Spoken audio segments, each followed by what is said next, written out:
एक खुशहाल गांव था जिसका नाम था फुरफुरी नगर। ये गांव बहुत सुंदर था। ठंडी ठंडी हवा, खूबसूरत नजारे और फल से भरे पेड़। यहाँ के लोग बड़े दयालु, नेक और इंसान थे और हर पल खुशी से बिताते। झूमते पर इस गांव में सभी के बीच एक डर मंडराता था जिसके बारे में सभी लोग वाकिफ थे।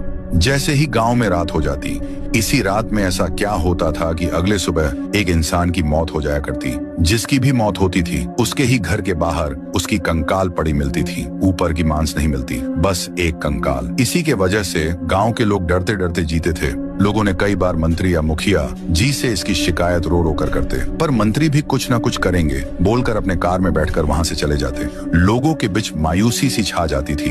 वह मंत्री के सिवा किसी को मौतों के बारे में बता नहीं सकते थे। एक दिन लोग शिकायत करने के लिए रायस्टार के पास आते हैं। उसे भी रात में होने वाली मौतों के बारे में बताते हैं। सरपंच रायस्टार को बताता है, रायस्टार आप ही एक हमारी आखिरी आशा हो। इस मौत से हमारे फुरफुरी नगर का नाम मिट्टी में मिल रहा है। आप ही कुछ कर सकते हो, तुम एक हीरो हो। ये सुनने के बाद रायस्टार को भी एहसास होता है वो कुछ भी करके इन मौतों का पर्दाफाश करना चाहता था। फिर एक रात रायस्टार लोगों को कौन मार रहा है ते देखने के लिए गाँव के चारों ओर फिरने लगा, हर गली चौराहा।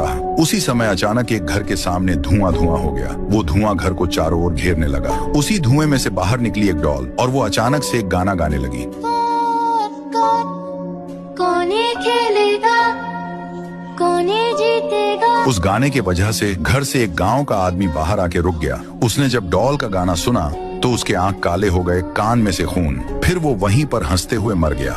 यही सब रायस्टार दूर से देख उसकी रूह कांप उठती है। अचानक वह डॉल लाश के आसपास धुआं करने लगती है। फिर पूरा धुआं हो जाता। डॉल लाश को लेकर चली जाती है। रायस्टार भी दिल थाम के अंदर घुस जाता है। दूसरी तरफ वह डॉल वो लाश टुंग टुंग साहिर को लाकर देती है। टुंग टुंग साहुर खुश होकर डॉल को कहता है, शाबाश, ऐसे ही मेरे लिए लाश लेकर आओ। मैं जल्द ही एक पावरफुल इंसान बन जाऊंगा और पूरी दुनिया पर राज करूंगा राज। ये कहकर टुंग टुंग साहुर उस लाश को अपने दांत से फाड़ के पूरा खून चूस के पीने लगता है। टुंग टुंग उसके पूरे मांस को खा के कहता है। उसी समय धुएं में से सबका चहीता रायस्टार बाहर निकलता है और गुस्से से कहता है, लोगों को मार के खुशी मना रहे हो, उसी खुशी को मिटाने के लिए मैं आया हूँ। ये कहते से ही डॉल आजू बाजू धुआं कर देती। फिर रायस्टार गुस्से से हाथ में बड़ी सी चाकू लेकर घुसता है। उसके बाद रायस्टार टुंग टुंग और डॉल के पेट पर चाकू घुसा घुसा कर मार देता है। टुंग टुंग ने जितने भी लोगों का खून पिया था वह खून फव्वारे की तरह उड़ने लगता है।